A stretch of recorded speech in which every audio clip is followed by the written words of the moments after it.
All right, as I've been telling you over the last week or so, we're going to look at some teams how they did in the NFL draft. Some of the teams I know you guys are interested in hearing about, and we're going to do the Saints first. Very popular team. And joining me is John Hendrix. He is the Saints lead writer and reporter over at the Saints News. You can also check him out on a podcast he does, Second Saints with Ross Jackson, who's over there at Locked On Saints. But John, I appreciate the time.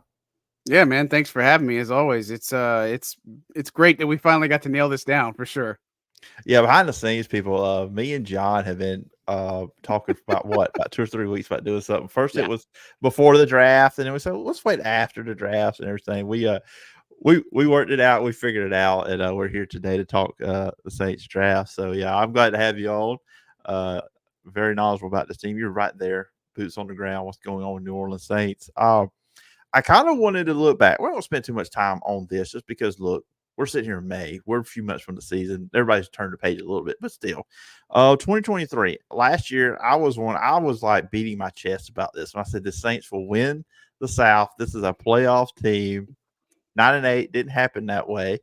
Uh, Second place behind the Buccaneers. Just in overall, what happened in 2023? yeah. I mean, it was a case of too little, too late. I think so. And early on, I think it was fool's gold. Obviously, looking at how they beat the Titans and the Panthers, and things looked like they were on the up and up. And I think everything changed in that Green Bay game. Honestly, it was just such a killer for the team. And look, they kept fighting week in and week out, but as you just peel back some of the layers, there were just too many issues. I think the problem with the Saints team, and it has been for a while, and I always say this, and I get it's like generic football 101, but this is a team that cannot afford a luxury of not having all three of their phases in sync, right? Because if the offense was doing great, the defense wasn't doing well. The defense was balling out, the offense wasn't doing well. And then if both of those by chance, then special teams falls off the wayside. I mean, it's just it's inconsistent. And obviously there were problems with play calling. There was problems with execution on offense. I mean, the defense did everything they could to really keep them in some games, but they also hurt them a little bit. A lot of it centered around, just some things about the receivers not being on the same page with Derek Carr, and players maybe trying a little bit too hard, and it just didn't work. And so they finally, after a long time, put in extra work in the red zone because they were horrible early in the season on third down and red zone. And lo and behold, the numbers went up. And so you started to see a shift and some change. And, down the stretch, they were one of the hottest teams for sure. I think if they got into the postseason, it would have been really interesting. But, the Rams game was the one they needed. And it's just kind of one of those, again, too little, too late. But they ended it on a high note. The play action was working, the more motion was working. They figured out, hey, you can use Jimmy Graham. It's just all these things, right? And so it was a culmination of it. And like you, I picked them to win the division. I think so, that they had a great chance. And look, I said, Derek Carr didn't have to be this hero. He had to be at least average or above in the top 15. And I thought that, that was realistic, and that's where he finished. And so just the support system, the characters and all that stuff, it was just kind of the writing on the wall and reason why they really changed the makeup of this team on offense and the staff. Yeah, I don't think no one going into last year thought we'd see the reemergence of Baker Mayfield. That was, and any Saints fans watching, I don't know, John, do I need to like position myself over so I can hide that Packer mini helmet back there behind me, or? Oh, you're good. No, I think it's fine. Packers and Saints fans, they get along pretty well. I think I've been up in Green Bay many a times. They are fantastic fans. I tell you what, man, if you ever get a chance to go to Lambeau, for anybody out there, if you ever thinking about it, they're going to be playing at Lambeau again this year, but go. I promise you will have a fantastic time. I want to go, but I keep telling everybody I'm not going in November or December. I'm just not doing it. I was not. Fair. I may have extra layers on me, but I was not built for cold weather, John. So it's just not going to happen. Hear that. Uh, the draft, obviously, that was the big thing too. The Saints made some interesting picks. I bring in another quarterback. We'll get to him in a little bit. Just overall, when you look at the Saints draft over a week ago, just kind of what's your overall view of it? Well, I think it's favorable, first of all. And here's the thing about the draft that I think everybody should understand is that they had 2 picks within the top 50. They never tried to trade up to get, Michael Penix. That was a bad rumor that went out there. And Dennis Allen even squelched that too. But the thing is that you want to come away with your first round pick, who's going to be a significant contributor and or starter. And then your second round pick is a significant contributor with upside starting potential, and they got that right. You got Taliesin Fuaga with first round pick. He's a guy that when I look at him, it was between him and JC Latham for me, and I really, really love Latham. But when I went with the logical pick, when I did my mocks, this was the guy, Fuanga. I mean, he's just so good at what he does. And the Saints, they have the question mark about Ryan Ramczyk. So I don't know if he's going to play football this year. I don't know if he's going to play football ever again. The Saints maintain that they have time, but this was a necessary move because this team believes that Trevor Penning still can be their left tackle. And so this offensive line coaching staff is eager to work with him. Trevor's been working extremely hard this offseason. And so that was really why when they talked about the Olu Fashion News and all that other stuff, I wasn't too convinced because of the plan they had at left tackle, but they get a true right tackle in Fuanga, which I really love that concept. And Sword, he's going to have to earn his stripes. And then, you move over to the second round and you got Kool-Aid McKinstry. I know a lot of people thought, oh, well, what does that mean for Marshawn? And I don't think that means anything right now, but they got a guy who was a first round pick, like he's first round projected, had it not been for his pinky toe fracture that he's having to deal with. It's going to sideline him for a little bit, but this is a guy that can play a variety of positions. And man, corner was an underrated need. They lost Ike Yadam in free agency. They have Paulson that's going into a contract year. And then obviously the stuff with Marshawn, this helps position themselves a little bit better going into next year, like not 2024, but 2025. And so look, if he's as good as we think he can be, I think the Saints made out with a big steal. And so, I think when you move it, it's really hard. And one of the things I stressed with Ross on our show is all we wanted to see is restraint and patience, right? We didn't want them to trade up to go get some crazy stuff. They didn't want to go do all these other crazy things. Kool-Aid McKinstry going into day 2 was second on their board. Johnny Newton was the first because obviously he fell a little bit, but that's one of the areas that they got their guys. And Fuanga, McKinstry, all the guys they drafted, zero character issues or concerns. And I think that was a big thing is that Dennis Allen and them met with Fuanga at the combine, instantly fell in love with him, and they didn't need him to do anything else because he didn't try to sell himself. He didn't try to do anything crazy. He was just Taliesin Fuanga, and that's what the Saints loved about him. And so, again, I love those top 2 picks. Now, you move to day 3, really interesting because I didn't think they were going to take a quarterback. I just didn't. And lo and behold, they take Spencer Rattler. So now that technically gives them 6 on the roster. If you count Taysom Hill. And so it's pretty crowded. And so here's the thing is Derek Carr is their starter. They're committed to him long-term. They're committed to him this year. They're going to be committed to him next year too, from everything I understand for that. And so for Rattler, this is a chance to come in, beat out the veterans, beat out Jake Haener because Jake Haener is going to get a fair shot at being the backup to Derek Carr. And so, look, I think overall that he's a very intriguing prospect. I think that a lot of teams missed out on Spencer Rattler, right? And if the Saints can be patient and he can come in here and grow and learn, the Saints really, really got some amazing value there. And so I'm really excited about the pick, but obviously temper my expectation for somebody who's not going to be playing anytime soon. So this is kind of like the Brett Favre, Aaron Rodgers situation, all that type of stuff, or you might have to wait a little bit, but I think if they can be patient, it'll pay off in the long run. And then you get Bub Means from Pittsburgh. You get Jalen Ford from Texas. Those are 2, man. I think Jalen Ford is so underrated. I mean, you don't leave Texas for 2 years in tackles and then just not have any positive things out there. I'm surprised this wasn't a strong linebacker class, and that was evident. And so, look, I think Jalen Ford, maybe it was the fact that maybe he only plays Mike a lot of times, and he'll get some training at other positions. But man, I think he's a gamer. I think he's got some amazing energy. I think he could be the future there. Again, you're in a situation where DeMario thinks he can play till 50. He's got at least 2 years, and I think that's the thing that people need to understand is that the Saints kind of have this 2-year window, right? You got Cam, you've got Tyron, and you've got Demario all on these 2-year deals. And so I think this is their shot to try to make something of it. And so Jalen Ford may not have a lot of playing time at first. He's obviously got to do special teams, probably beat out a couple of guys that are there. But and of course, they added Willie Gay Jr., who they absolutely love. They still have Pete Warner, Khalil Hudson they got in free agency. And so Ford's going to have to earn his stripes a little bit. And so I'm excited to see that.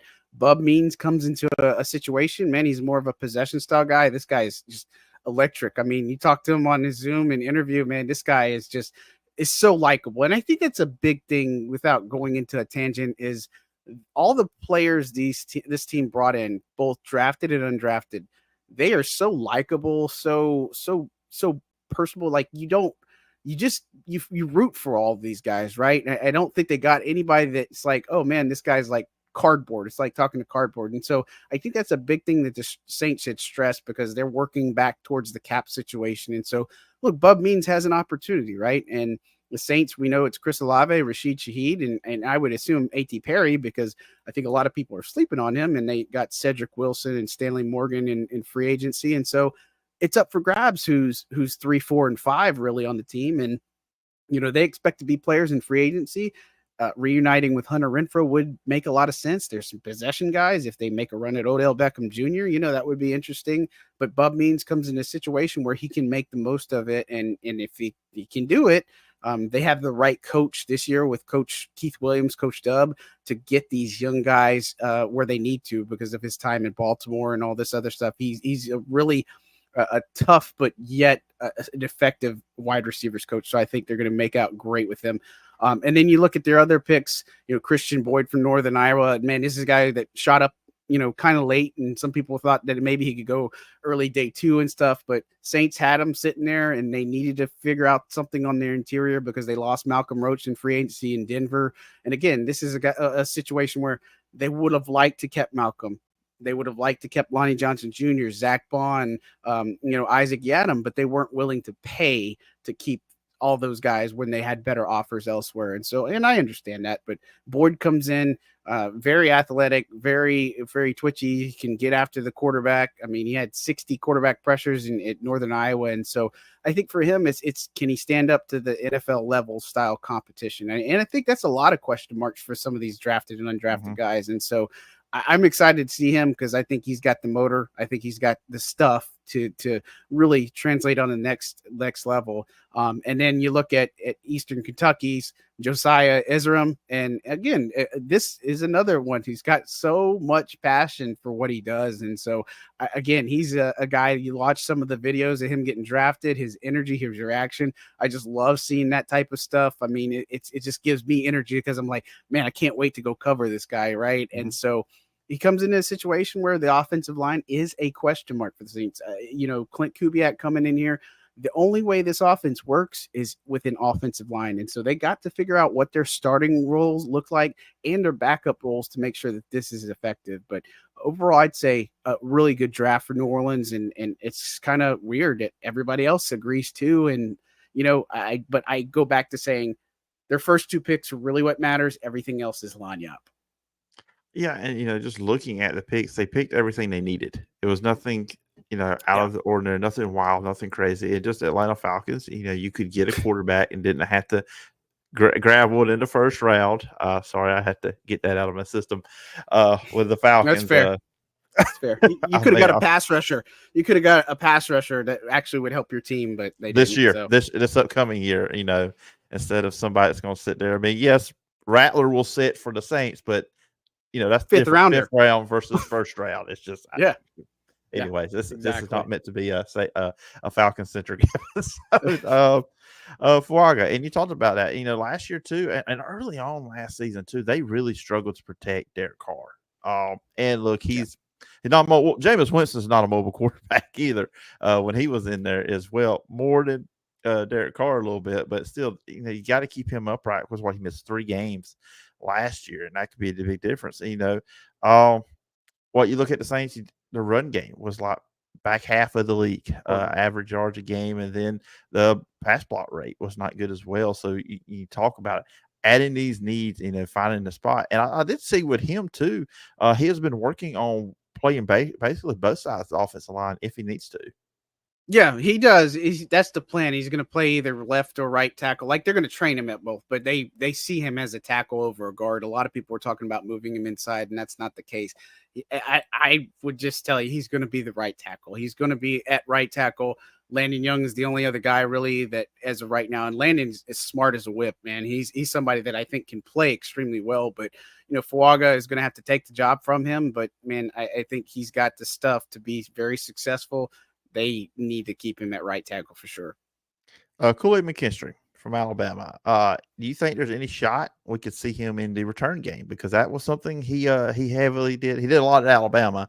Obviously, he gets the ball in his hand. He has the ability to make big plays. Do you think the Saints could use him in that way?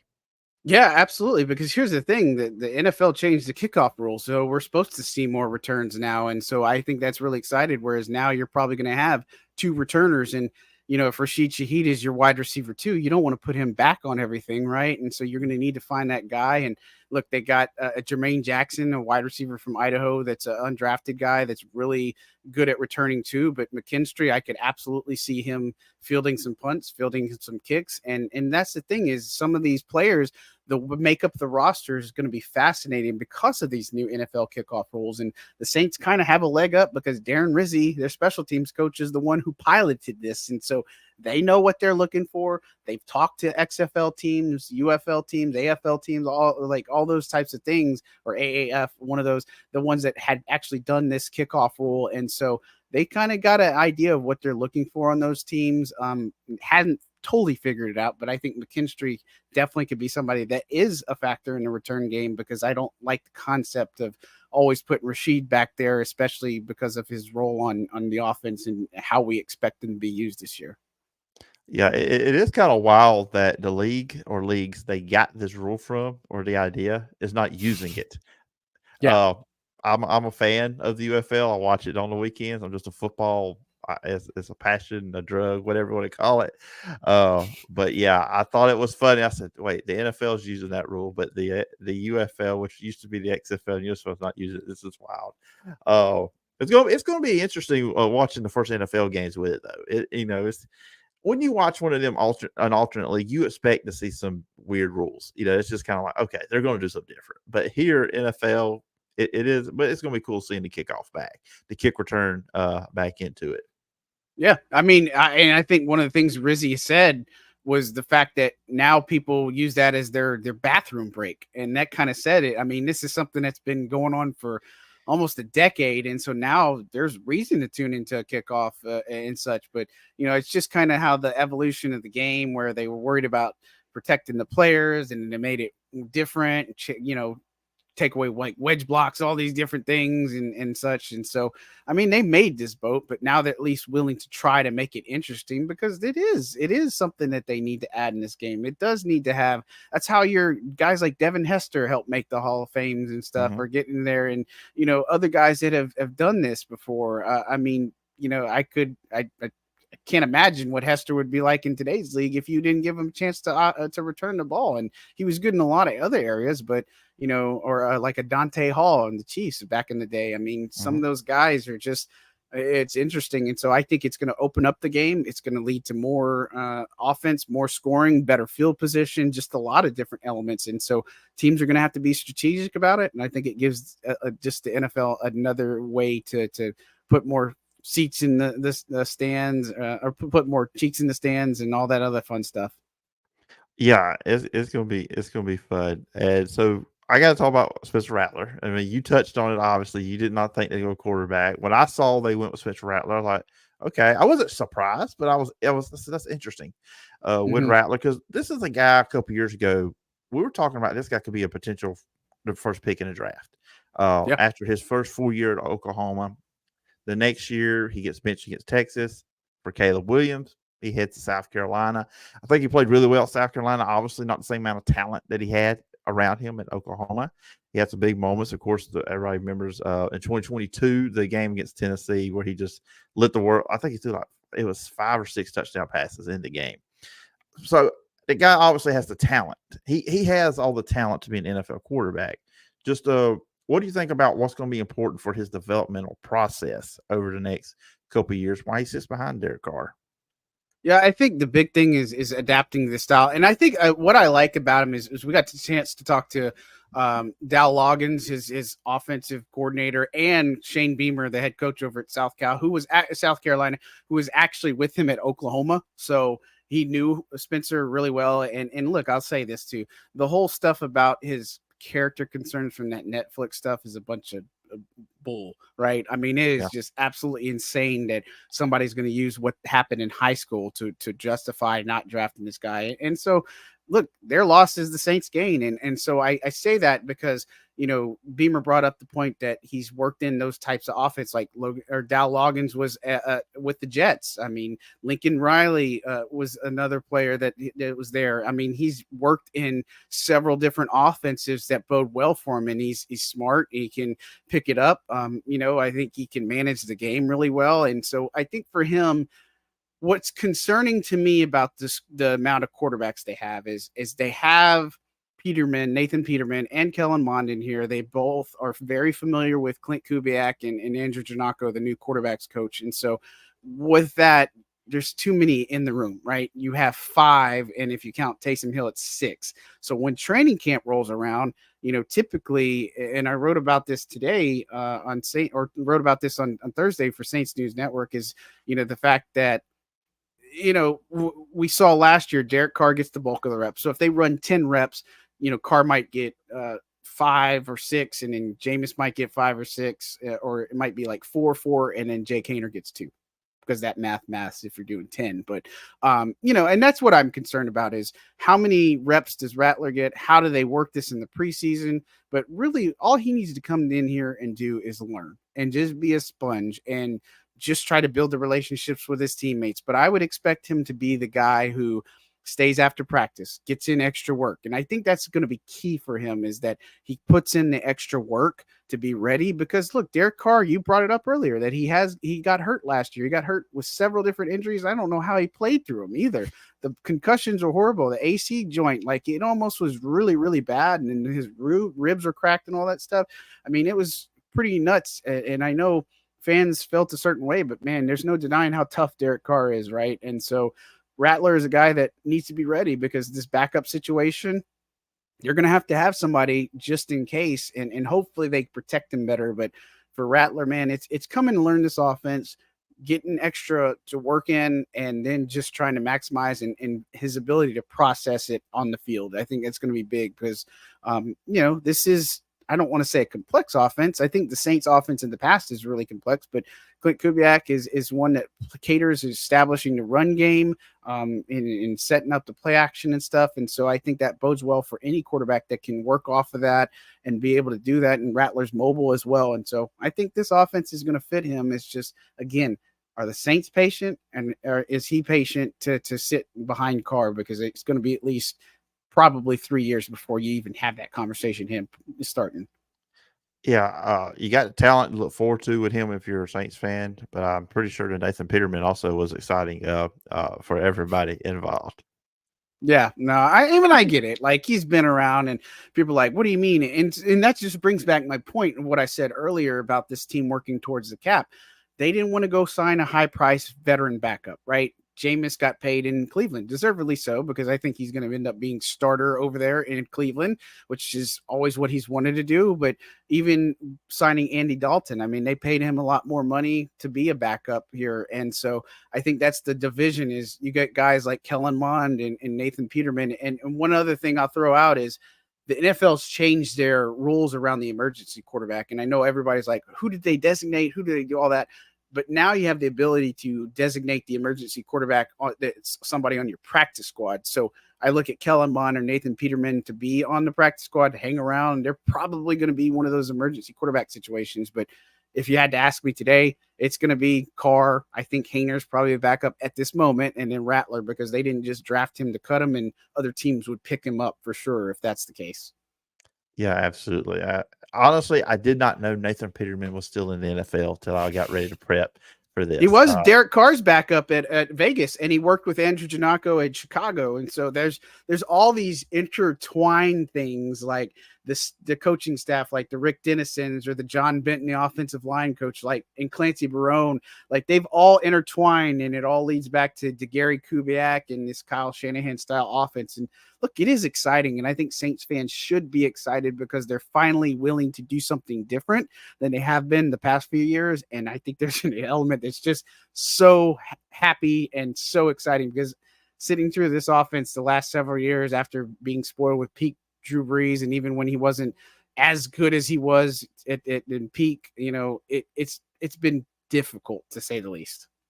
Yeah, absolutely. It's going to be interesting. See how this roster shakes out when we get through the summer and everything. We get closer to the season. And John, it's been a lot of fun having you on the show as always.